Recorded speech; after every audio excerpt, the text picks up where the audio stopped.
Quando Kelsey Ferguson descobriu que estava grávida de um menino, ela estava completamente e totalmente nas nuvens.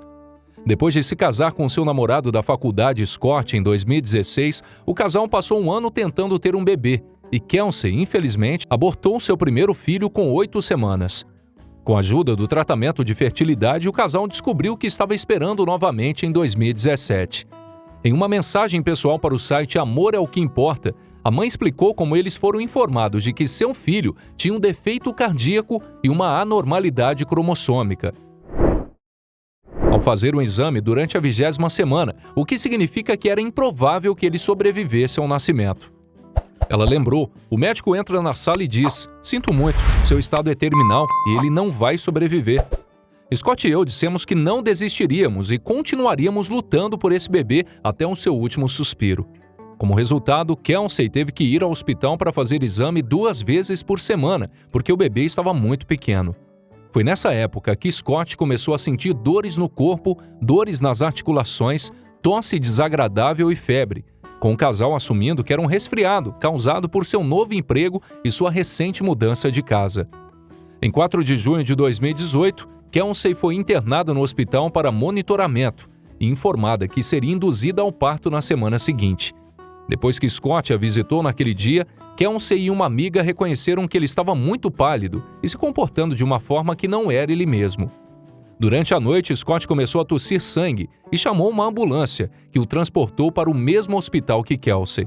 Embora ele tenha sido originalmente colocado na UTI, unidade de terapia intensiva, Scott melhorou um pouco à tarde e foi transferido para uma sala regular para monitoramento. Consegui ser escoltada no meu quarto para vê-lo 2 vezes por dia por algumas horas, na terça e na quarta-feira, Kelsey disse. Ele ainda estava tendo muita dificuldade em aumentar seus níveis de oxigênio e estava ficando muito frustrado com isso.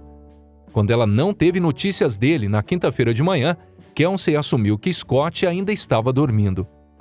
Mas depois que ela descobriu que ele havia sido transferido de volta para a UTI, ela explicou: "Eu fui lá e eles me disseram que precisavam colocar uma linha central no pescoço dele, porque eles iam fazer um procedimento semelhante à diálise, onde eles tirariam o sangue dele, limpariam e colocariam de volta.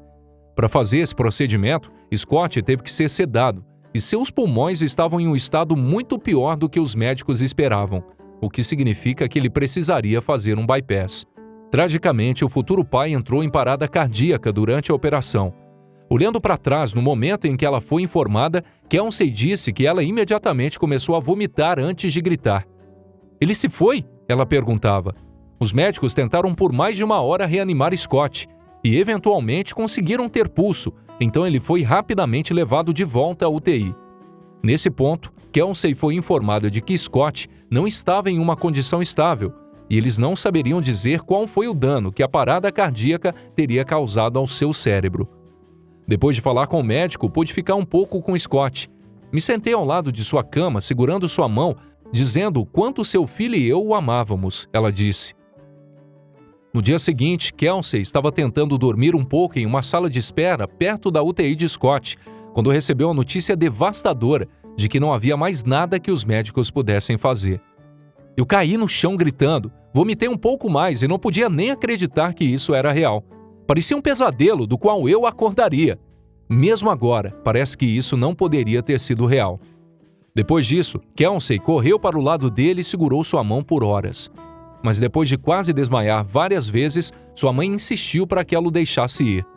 Mais tarde, a futura mãe descobriu que seu marido estava sofrendo da doença autoimune chamada de granulomatose de Wegener. Essa doença autoimune, granulomatose de Wegener, é uma doença bastante rara, atingindo 1 a cada 30 mil pessoas. Essa doença causa uma vasculite, que é uma inflamação difusa dos vasos sanguíneos do corpo, provocada pela produção inapropriada de autoanticorpos contra os próprios vasos sanguíneos. Essa vasculite acomete todo o corpo, mas ataca principalmente os vasos sanguíneos dos rins, pulmões e vias respiratórias.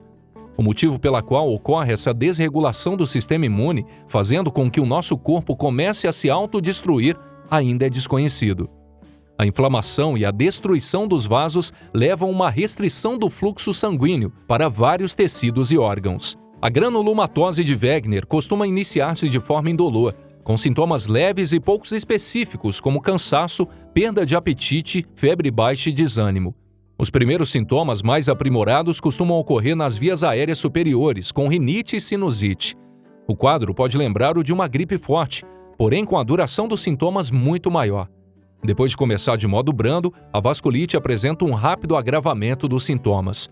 A sinusite piora e não responde a nenhum tratamento convencional.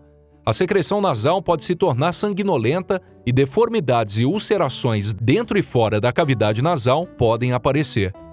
No dia seguinte ao funeral de Scott, Kelsey foi induzida e estava bem ciente de que agora ela poderia perder seu bebê. No dia 12 de junho, Kelsey deu as boas-vindas ao bebê Max Lee Russell. Ela acrescentou: ele estava respirando sozinho. Ele provou que os médicos estavam errados e não parou desde então. Max Lee tem um defeito cardíaco e uma anomalia cromossômica, nenhuma das quais é terminal. Depois de passar os primeiros 4 meses de sua vida no hospital, Kelsey conseguiu levar Max Lee para casa em setembro, apenas 3 dias após o aniversário do seu pai. Em janeiro seguinte, ele foi submetido a uma cirurgia de coração aberto. Embora a operação em si tenha ocorrido bem, sua condição despencou nos dias seguintes e se transformou em uma reviravolta dolorosa. Ele finalmente acabou na mesma máquina de suporte de vida que seu pai. Incrivelmente, Max Lee superou sua frágil condição e Kelsey lembra seu filho todos os dias o quanto seu pai o ama. Agora com quase 3 anos, Max Lee é uma criança totalmente normal. Ele brinca e se alimenta como qualquer outra criança da sua idade. Kelsey sente muita saudade do seu marido e sabe a falta que ele faz, principalmente na criação do filho.